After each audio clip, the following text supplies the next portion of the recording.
Welcome to the best session of the event. I'm Pat Patel, and I work for the Monetary Authority. Wow, thank you, Sheil. I work for the Monetary Authority of Singapore, and that's the central bank for those that don't know. The unit I work in is responsible for the largest fintech festival in the world and also our fintech VC strategy. So today I have 4 victims. First up is my former boss, and as a child, John wanted to be either a professional tennis player. How's that working out for you? Or run kick-ass parties in Las Vegas. It seems that I think you've achieved at least one of your dreams, John. And in terms of for the audience that might not know John, he's done a few things in fintech before. He's had successful fintech exits to Google and TSYS, respectively. He's also the co-founder of Money 2020, a partner at Oak, or you might even know him for his passion for angel investing. And John, it's great to see you again, and thanks for joining us. Thanks for having me. Great to be with you, Pat. Great. And my next victim is Melissa Guzzi, the founder and managing partner at Arbor Ventures, who's normally based in Singapore. And I suppose you're technically a neighbor of mine because we're only probably about 15 minutes apart when you're this part of this neck of the woods. And so Melissa is a real powerhouse in the fintech scene, following a slew of great investments across the world. Thanks for joining us, Melissa. Thank you, and I'm very happy to be part of this panel. That's great to hear. And next up, we have victim number 3. Who's it going to be? Is it Hero or Sheil? I think we're going to run with Sheil. As a child, Sheil had one goal, so one ambition in life, and that was to be a businessman with a shiny briefcase. I think you've lost your shiny briefcase. Sure. But you're living the dream as a seed stage investor, following a number of years as the fintech partner at 500, and recently set up a new fund, Better Tomorrow Ventures. So thanks for making the time to join us, Sheil. Thank you for having me. And clearly our last victim is a real hero. As a child, Hero wanted to be in the Defense Academy. It sounds like an interesting profession, but I'm not entirely sure. In his spare time, he's partner at BNext, a leading early stage fund across the Asia region. And prior to BNext, Hero was on Wall Street in the hedge fund space. So thanks for joining us, Hero. Thanks for having me. So this session is slightly different. Rather than a standard run-of-the-mill session with VCs talking about trends and their funds and their different portfolio companies, I wanted to do something slightly different and add a competitive element to this. And so I've asked each of the VCs to think about the biggest trend in fintech. So one trend that really excites them at the moment. So for the audience out there, if you're looking for a place to make bets or starting a new business or even looking to get investment from one of these great VCs here, then stay tuned for the next 30 minutes.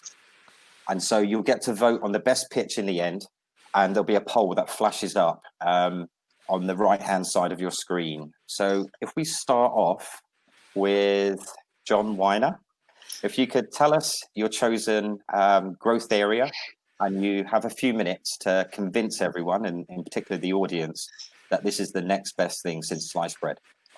Okay, I'm excited to get my pitch on. Okay, right. So my theme is the next generation of commerce infrastructure companies, which are protecting against fraud and optimizing the full customer journey.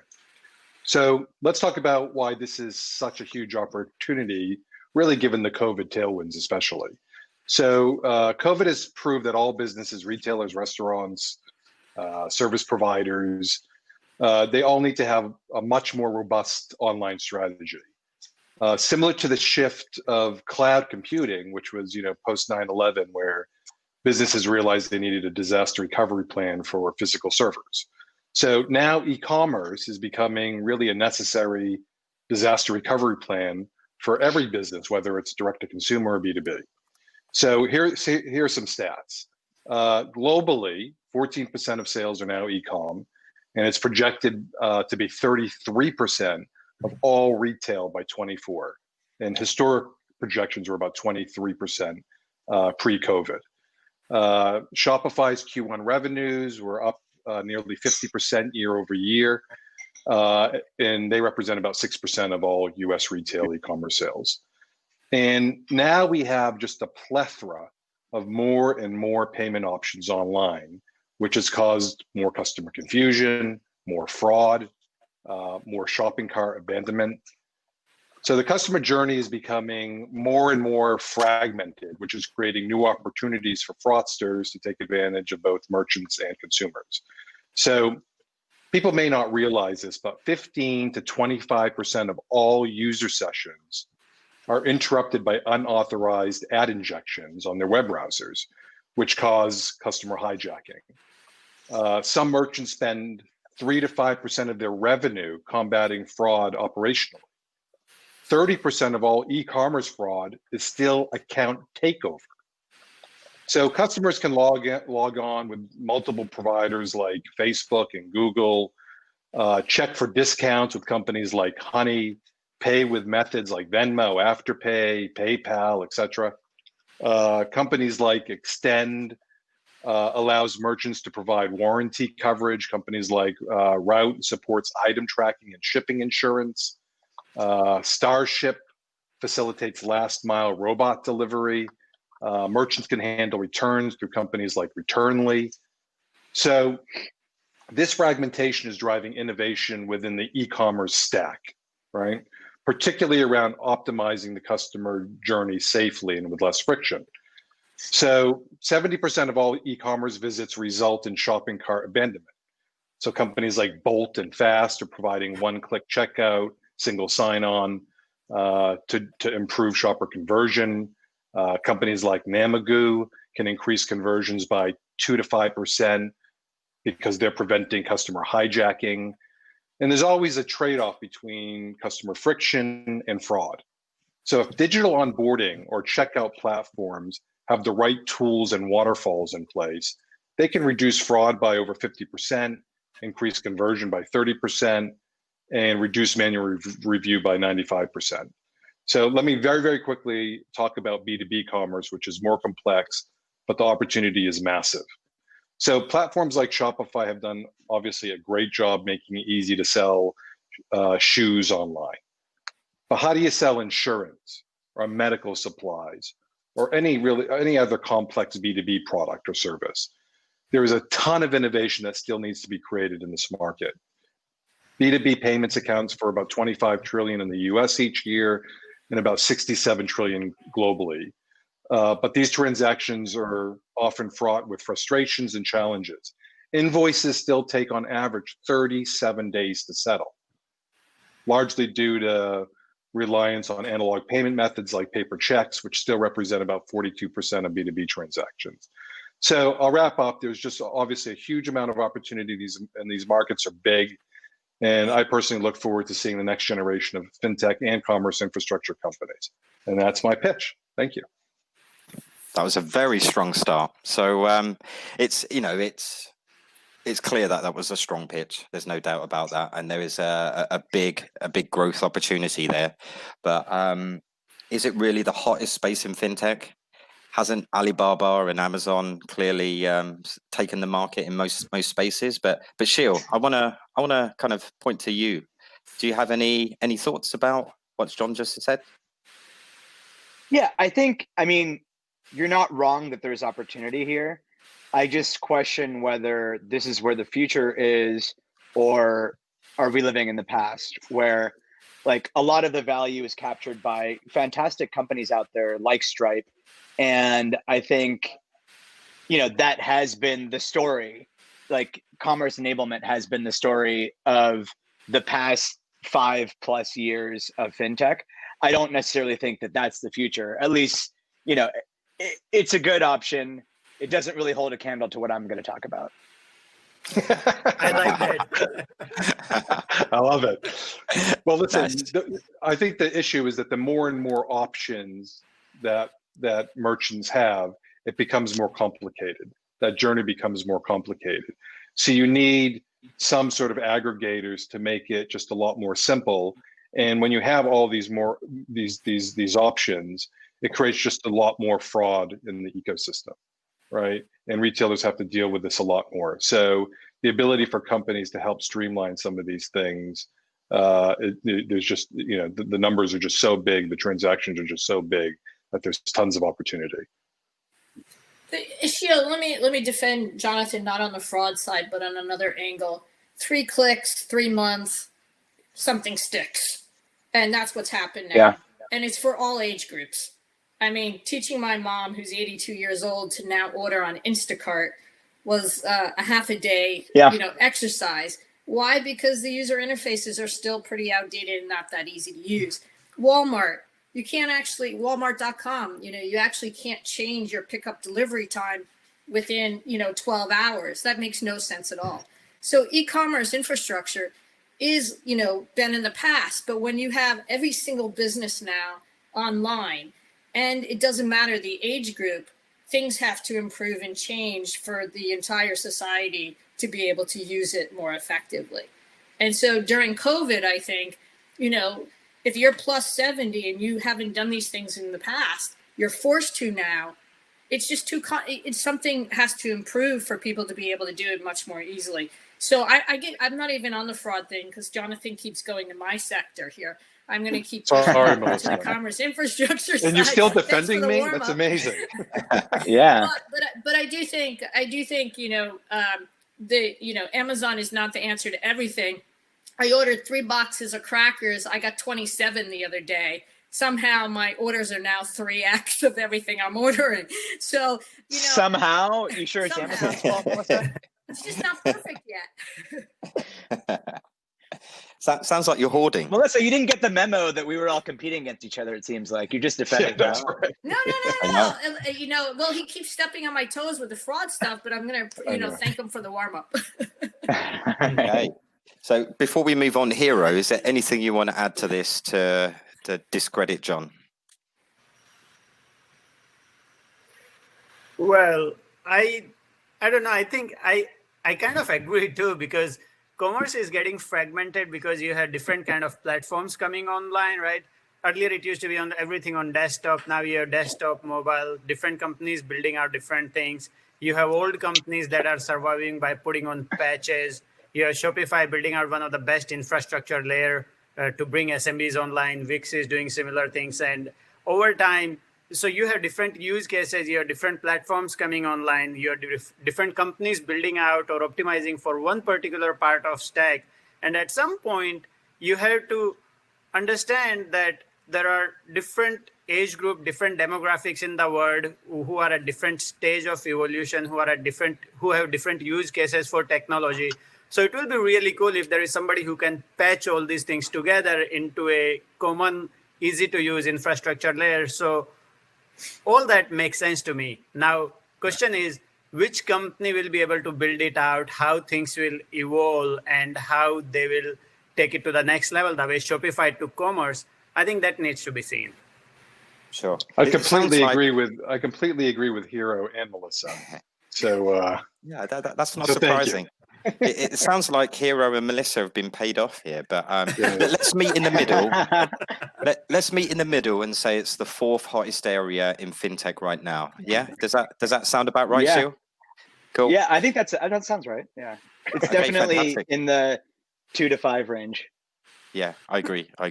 So let's move on. So next up is Melissa. I hope you're ready to pitch it like it's hot on. I think your chosen topic is cybersecurity.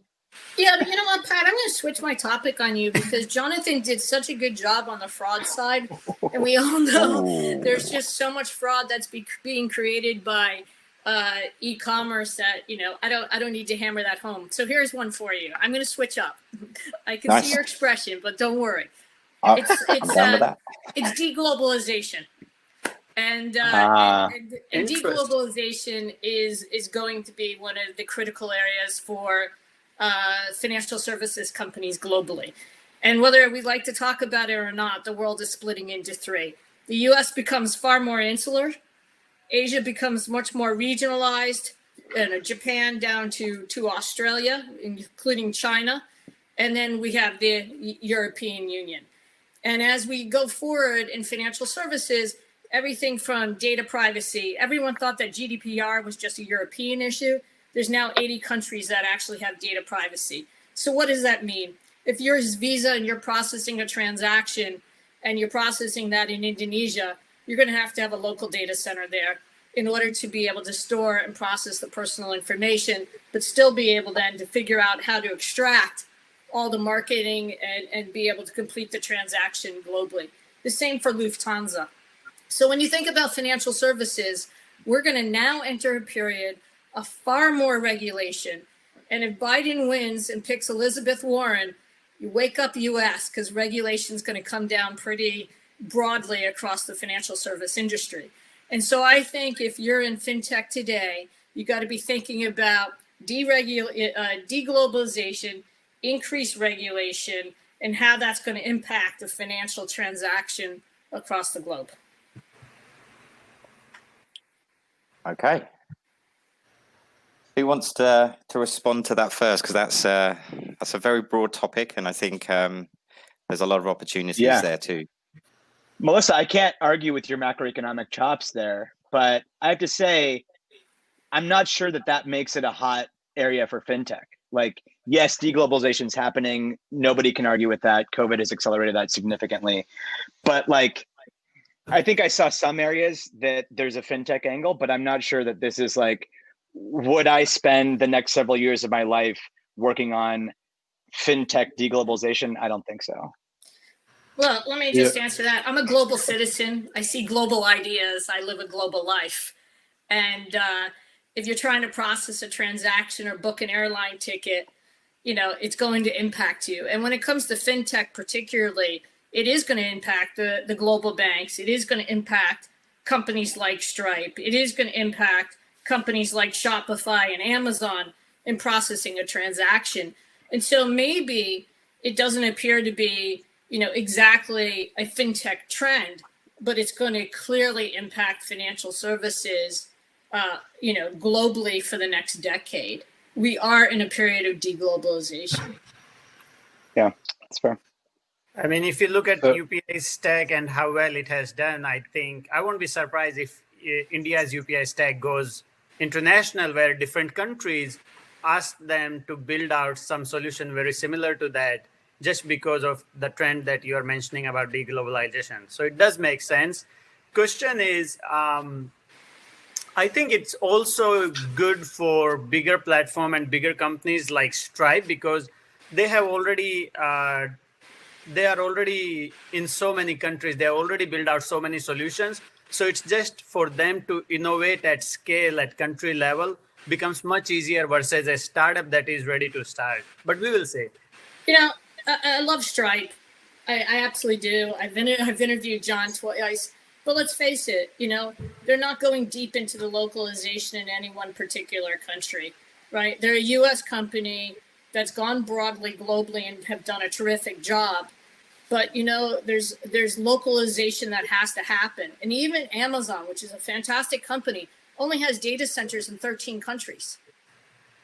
So Melissa, I think you're actually underscoring why this is a bad answer. Is fintech has historically not been a very global in nature. The vast majority of companies that we invest in, for us, definitely in the US, but even in other countries, for regulatory and other reasons, fintech has largely been a business of investing in one country. It has not been very global to start with. So I think deglobalization, while you're absolutely right, it's happening, I don't think it's like a huge wave or the next trend, the number one trend, I would say. Yeah, I mean, we invest quite a bit in B2B infrastructure. And I think for B2B infrastructure, if you're going global, that's where it hits. If you're, I get it. People in the US stay in the US. When we mention QR code rails or QR codes, everyone in the US poo-pooed the, that's technologically not that advanced. Well, wake up, all of Asia uses QR codes. It's fair. And guess what? Yeah. WhatsApp just started using QR codes. So, yeah, I mean, eventually things do intersect globally. And I think that this is going to be, whether it's the same thing. I'll give you, it's the same thing when I came over here on January 27th to the US. And I remember sitting down with a portfolio company in the US. And they said, guys, you got to cut the budget. COVID, this thing is going to be really impactful. And they said, oh, no, that's an Asia problem. Right? And you're like, no. When the second largest economy in the world shuts down, it's everyone's problem. And so why it is a macro trend you may not think that it impacts your company some way or somehow. But if your companies do have global aspirations, ultimately it does impact them. Yeah. That's okay. I'm going to call time on this discussion. Unless, John, you wanted a cheeky one-liner to add. Yeah, I mean, very quickly. Listen, Melissa, I love you. I know that I stole a little bit of your thunder, but I just touched upon cybersecurity. No, I just touched upon it. I was expecting you to go really deep, and I was going to defend you around cybersecurity. I think you should have stuck with it. I think the deglobalization thing, I don't know. Okay.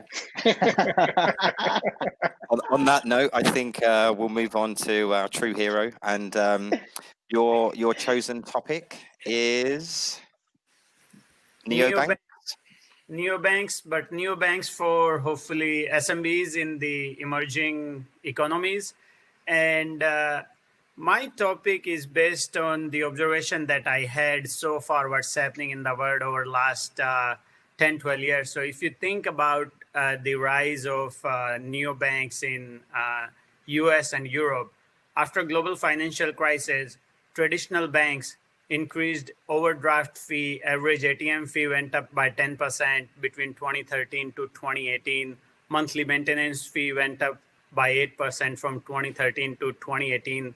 Top 5 banks in US had 46% of deposits.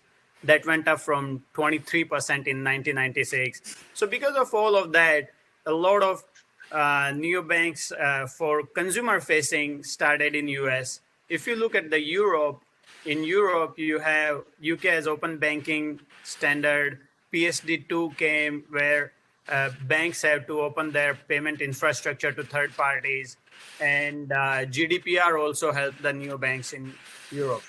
If you think about Asia or Africa or all these emerging countries, there are some interesting data points where there are close to 250 million unbanked adults in Southeast Asia alone, greater than 100% mobile penetration in emerging market countries, And there are a lot of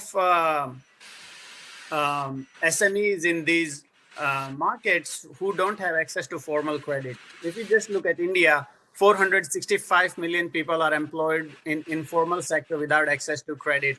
There are 60 million SME employing 140 million employees that run business on paper or Excel sheet without proper formal access to credit for them or their employees. This space itself represents around 20 to 30 billion in services or software opportunity, 100 to 500 billion in credit lending opportunity, insurance, etc. for startup. So I think in that sense, there is a lot of scope for these neobanks for SMBs who can provide these services and can build out really not only next generation company, but can help uplift everybody also. So just to put an example, one of our companies as a open bank in India is catering to 500,000 SMEs, growing very rapidly with deposits approaching 800 million US dollar. Transaction to deposit ratio is very healthy, around 45% in post-COVID, which was around 75% pre-COVID. They are providing a lot of basic services around checking account with zero deposit or automated accounting, payable, receivable solutions, prepaid, virtual cards, bill pay, BaaS opportunities, etc. So I think this area is very interesting to look for startup and build out on top of it. Same way the consumer-related neobanks build out in US. Example is Chime, which help a lot in growing in US, and Square Cash App is seeing 3x increase in direct deposit in volumes in US in April itself compared to March. So when I think about it, I think opportunity set is large. There is a lot of need for this kind of solution in the world, and I would love startups to build out local country-specific solutions in this area. So that's my pitch. Okay, who wants to rip that first? Melissa, you look. Well, come on, you know that my topic later is neobanks are overhyped. So, I mean, I think the term neobank is overhyped. The aspect of digital banking is not overhyped, but the term neobank is. I mean, I think we've seen the most successful neobanks, if you want to call them neobanks or digital banks, came out of China, right? I mean, WeBank has 200 million registered users and 100 million actives. You know, deposits are somewhere north of 7,000 renminbi, which is actually far more successful than any neobank in the US or Europe. And you know, I think that trend will continue.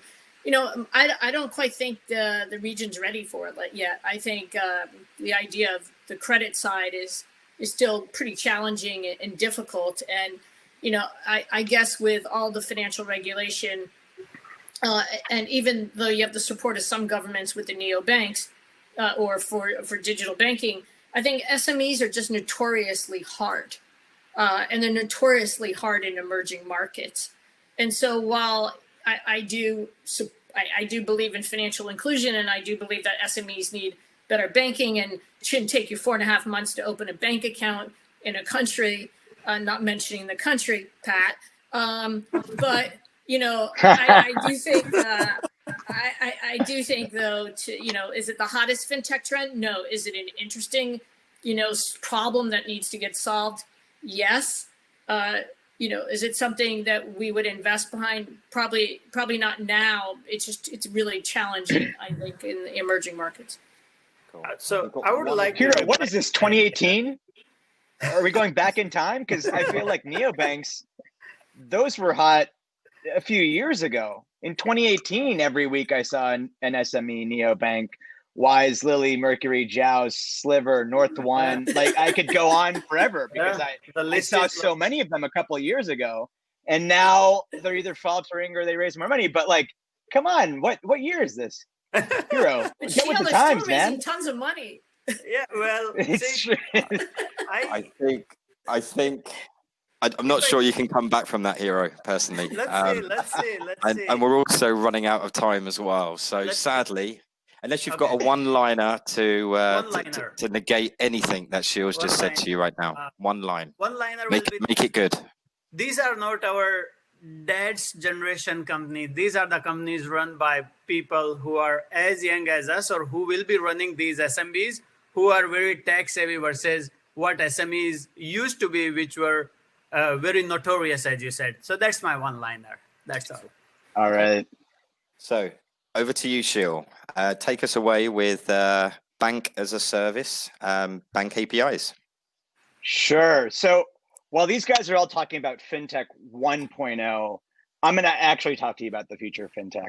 And I think the future of FinTech is ubiquitous. Why limit it to the subset of companies that we've been working with, which is maybe 10% of tech companies? I believe, like the tagline for my fund is everything is FinTech. And these old companies just bring stuff that was offline online, but the real future is turning everything into a FinTech company. And how do you do that? It's simple, banking as a service. And while FinTech 1.0 was built around products, you had Robinhood for trading, Venmo for payments, Lending Club for lending or whatever, Betterment for investments.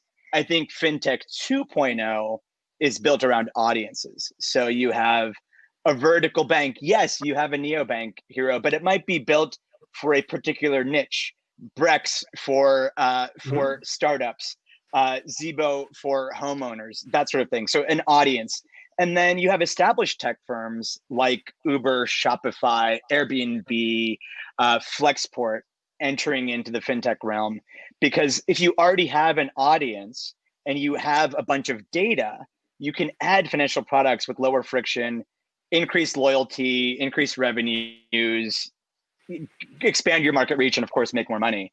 And then the FinTech 1.0 players, the one that you guys are talking about, they're all expanding from one product into full banking. So you had, Betterment and Wealthfront start in one area and then move into others. All of them started with either a niche like lending, advice, investing, savings, and then they expanded into full banking. And how do you do that? Well, right now you have to find a sponsor bank for every product. And these banks are not really designed for partnerships. They have like old, incomplete tech, limited financial products. They're, of course, horrible to work with and inflexible.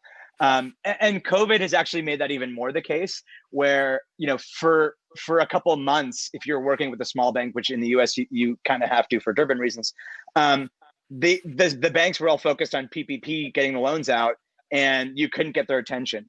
So today it takes a couple $1 million, 18 months to add just deposit accounts to your product.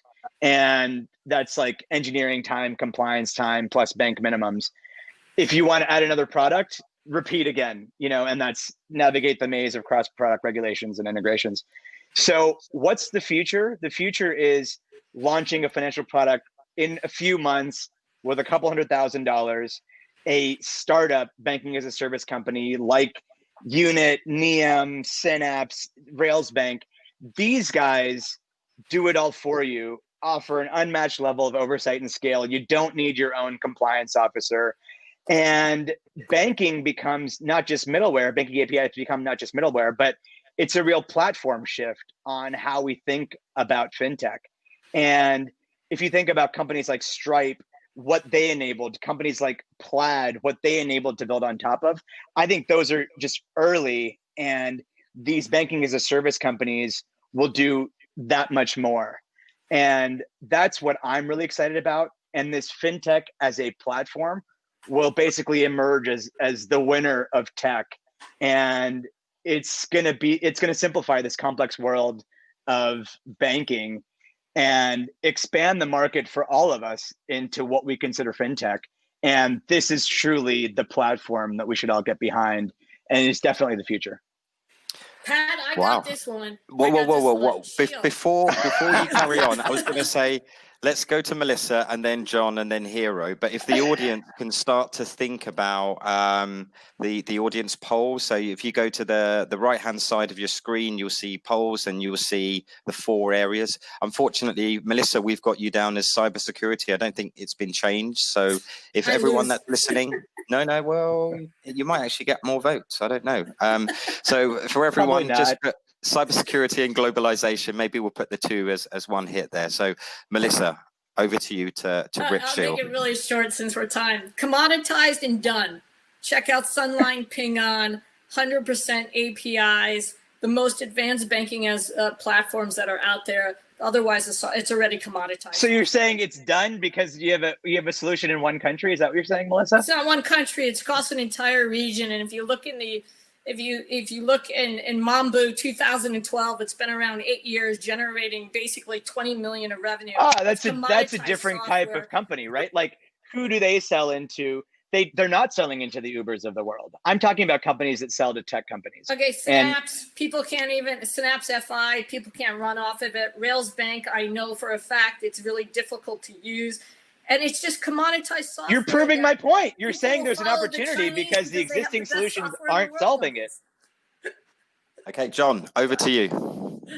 Okay, well, listen, I actually like this space, so that's my overall comment, but I'll make a few comments well, I also agree with Melissa. There's lots of existing companies that have these types of solutions, right? This new generation has come up with a new name, right? Banking as a service, which is great, and I like it. And I like companies like Railsbank, actually. What I will say is that when their clients, and this is a question that everybody's going to have to face, when their clients get big enough, right, and get a certain amount of scale, right, they ultimately want to build their own stack because the economies are just that much better. They're not going through a middleman. At the beginning, it may be difficult. I want to get to market very quickly. I don't want to have a huge cost outlet, right? And Jonathan, I have a question for you. You said commerce infrastructure, and 6 years ago, everybody told Stripe, "Oh yeah, you can get the tiny companies that'll build a payment gateway and a payment processor all in one." And they said, "Oh, you're never going to scale to big companies," and you're repeating the exact same bullshit. No, there's a big difference. There's a big difference. There's a big difference. The big difference is that was one sort of line item of costs. When you're using these providers, right, they are providing a layer of services, sometimes 12 different items, 12 different levels of services. So when all the more reason, which is which is why I said at the beginning, I like this space, right? I do like this space. That's my overarching theme. But my only question is when some of the larger clients get to a point of scale where they can start bringing that stuff in-house, right? And all those direct connections. That's my only sort of question mark about it. But overall, I'm a big fan of the banking as a service space. I'll take your votes. Out of time. We are out of time, which is a shame because I think this could go on for at least another 5-10 minutes. And so votes are in, and the winner is. Can you guess who the winner is, guys? Jonathan. Okay. I mean, isn't it obvious? Sheil has won by a clear margin, and so well done, Sheil. Well done. Well done. You're going to get a virtual plane ticket to Singapore, Singapore Fintech Festival. Ooh, very exciting. Very exciting. Yeah, it'll be first class as well, by the way. So I just want to say thank you very much, and you've been great. Thank you all. That's fun. Really animated. So yeah, well done, Sheil, as well. Thank you. Thanks, everybody. Bye-bye. Bye-bye.